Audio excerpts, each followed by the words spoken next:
Here, folks, this is the main event portion of my eyes, because the guy that's going to get this award is not only one of my favorite wrestlers of all time, but he's one of my favorite people of all time. And the man that he has evolved to is so, I'm envious. I love to have his peace and his groundedness, and you can always say that. But I can always say that I never saw anybody more talented, bell to bell, than this cat.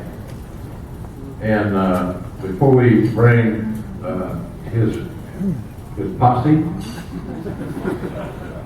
little Degeneration X action up here, take a look. This highlight's going to be like a week, but they're not. Check out the video screen.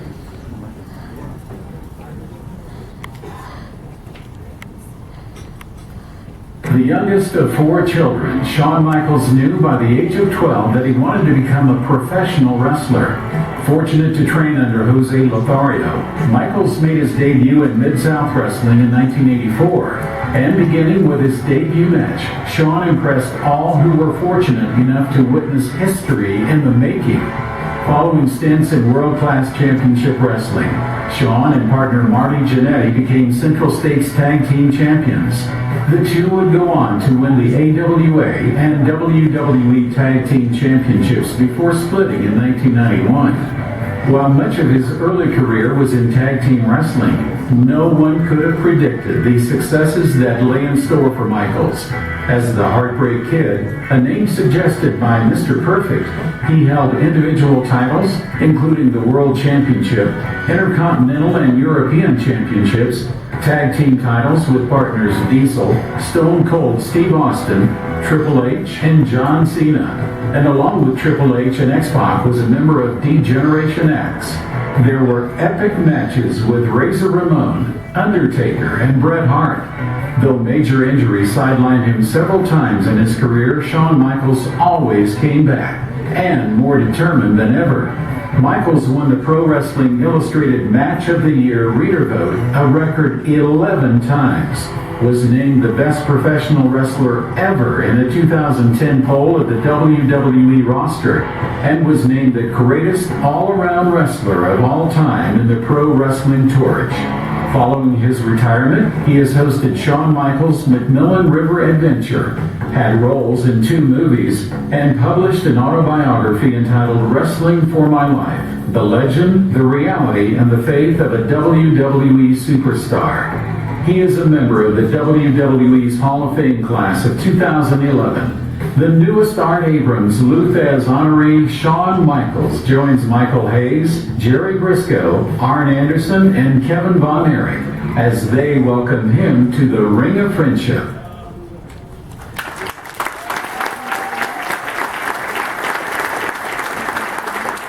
And to present Shawn tonight, 3 of his closest friends, 3 very, very talented men, 2 Hall of Famers, and one that will be soon in my view. Please welcome Kevin Nash, Scott Hall, and Sean Waltman.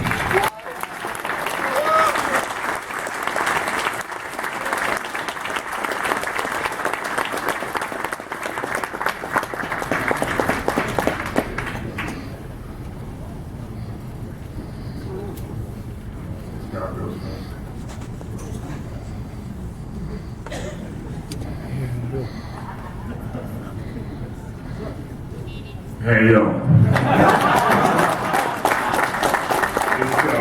It's great to be here around a bunch of wrestlers, because the guys who've been on the road to wrestle with us know that we're the biggest fans of all. You know, I mean, we do this stuff, sometimes it ain't about the money, it's just about the love of the business and the passion that people have been talking about all night. I have the pleasure of inducting a guy that I first hooked up with in Central States territory in the mid-'80s. And the myth about Shawn, even at that time, was when he came from the Dallas territory, where he was doing jobs on TV, he was calling the matches to the guys that were going over. So he was always really ahead of his time. I enjoyed my time in the car riding around with Shawn because he wasn't selfish. You know, he would try to help you get better. Because we came along in an era when, you know, it's fake when you win, it's fake when you lose. It's all about having a good time, and don't make the people, like sometimes we were in front of half-empty arenas. Instead of pouting and boo-boo facing about it, we had the mindset of, let's don't make the people who came sorry they came. Let's give them such a show that when they leave, they tell their buddies, man, you should have been here, that was great. And I guess the video said it all. Shawn's considered the very best. And I've had the pleasure of, a lot of times in my career, riding in the building with Shawn, which was taboo at the time, and going out there and working with him and then riding back out. And Shawn, I can't think of anybody who deserves this award more. And thank you. Welcome to the Cauliflower Club 53, the Thesz and Art Abrams Award.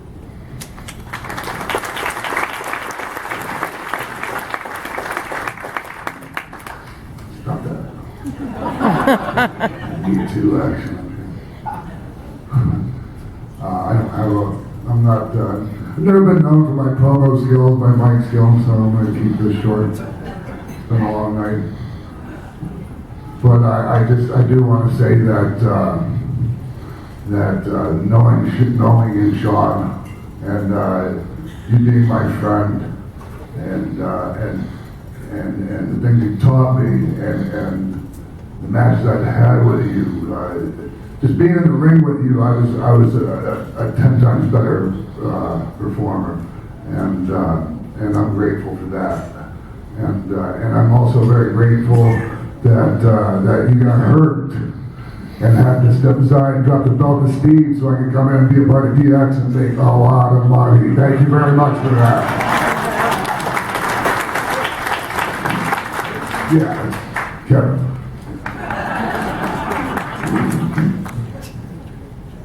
You know, I did a little research on Thesz, and I did not know this, but Thesz actually invented the power bomb. People know that? So without Thesz, I would have 4 moves.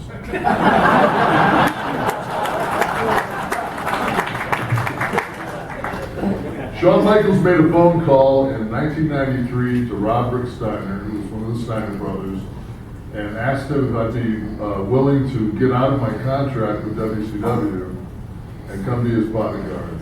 And I got the phone call and I said, yeah, I'll definitely hook up on that money train.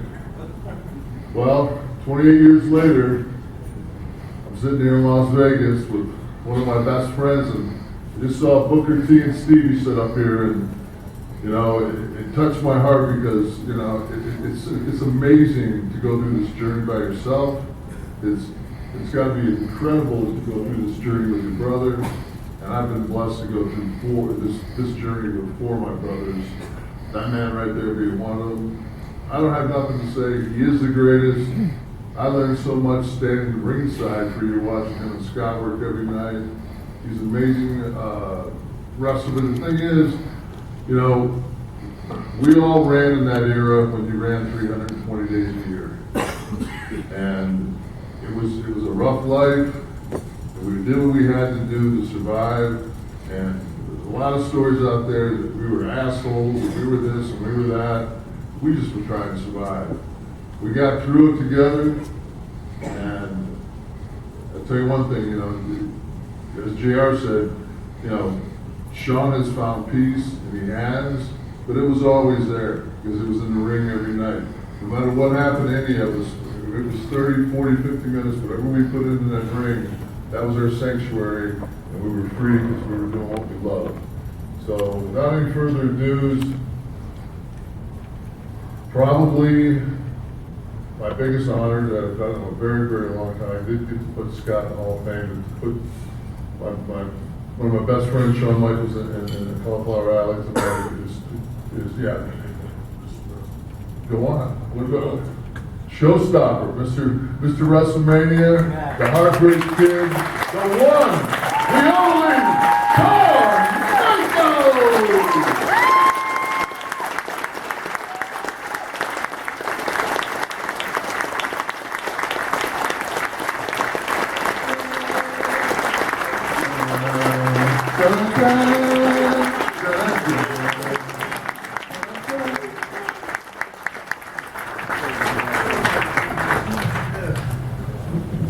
this is too funny. Anyway, so this is honestly, thank you all very much for this award. I'll try not to be long either because that's one thing, we don't want to do is give everybody out all night. So I just quickly want to say that one, thank the Cauliflower Alley Club because I understand this is an organization steeped in tradition, wrestling purity, but you guys to open the doors for us for is, I know, there's a lot of people rolling over their graves. So I want you to know how much we appreciate the fact that you've even allowed us here, let alone give one of us an award. We know that is a big, big step, and we're going to do our best not to screw it up so that we can invite it back. And also, again, I guess the only thing that I want to say also is, honestly, I to this day, I've been doing this for 30 years, to this day, I still don't know if I have the proper amount of respect and whatever, all the, old school mantras, things that I'm supposed to have. Because it all, it's, depending on which old timer you talk to, it's different. And so I'm always comforted in that. One guy's been mentioned a lot up here tonight. First of all, his name is Pat Patterson. I, for one of the few people who apparently haven't beat you. But I will say, if we're bad, I think all of us would like to go on the record as saying that most of that is your fault. Because, I mean, he's an old timer. He comes here every year, and he's one of the worst influences in the room, for God's sake. I mean, sitting at the table making fun of everybody that comes up here. And that's all we ever did for years, and we got in a ton of trouble for it. And, so just like that commercial that was on all those years ago, when the dad walks in the room and the kid's hiding his doolage and, what are you doing? I learned about watching you. It's the same thing with you, Pat. For the record, we're all bad because he's bad. All right? And he's been with that company for a gazillion years. So, thankfully, though, I do have to thank him. I don't know about everybody else in the room, but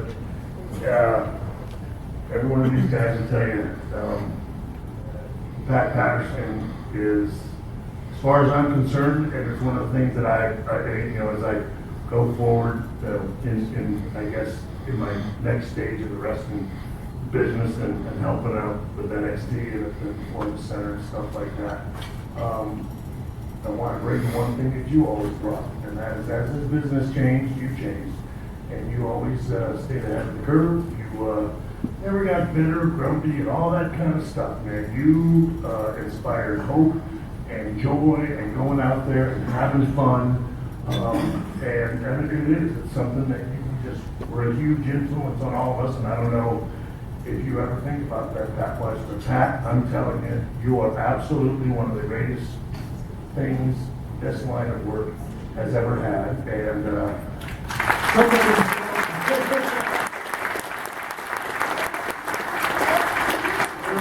what? I mean, it is.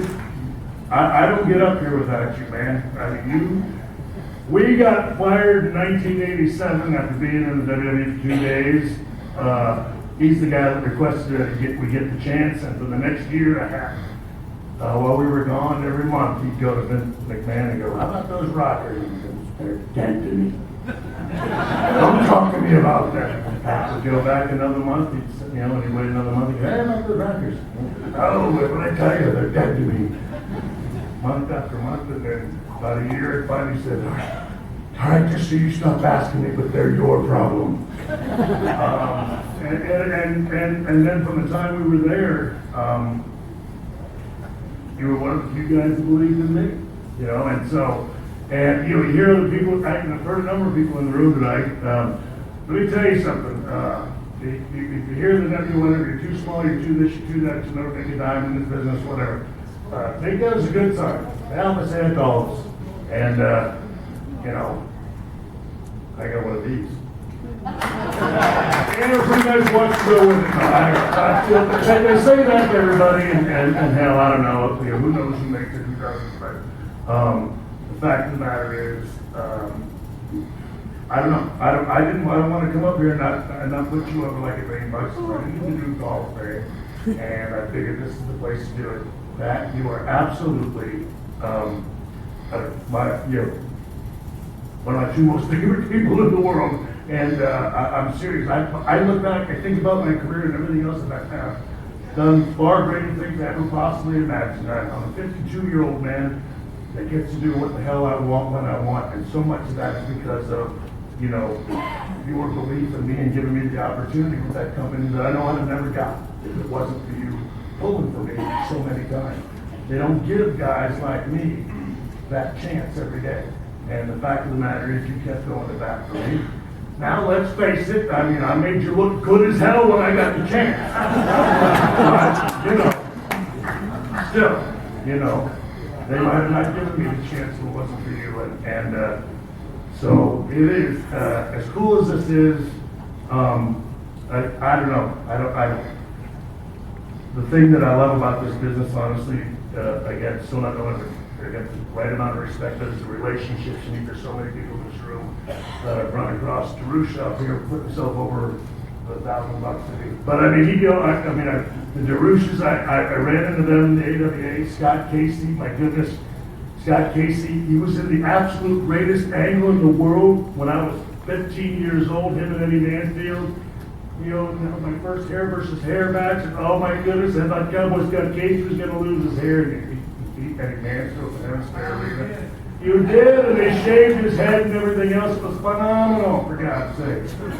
You know, and then obviously all the years later, you know, I get to watch Booker go into the Hall of Fame, and then hear his story for the first time. Honestly, everything that I love about this line of work, honestly, is you know, is the relationship with the people you meet along the way. And this room is littered with people that I've run across. Steve Kern, my goodness, I don't know, 30 years ago, I figured I got hired for the WWE. I figured I got to move to Tampa because that's where everybody lives. And I didn't know anybody, and of course, Steve Kern, I'll have to find a place to live. You know, and hell, he didn't even know me, but he's still just a wonderful dude. And Brian Blady, come work out my old gym. It's just things like that. For such a really tough line of work and filled with a bunch of, you know, backstabbing, bitter old sons of bitches, I wouldn't trade it for anything else in the world.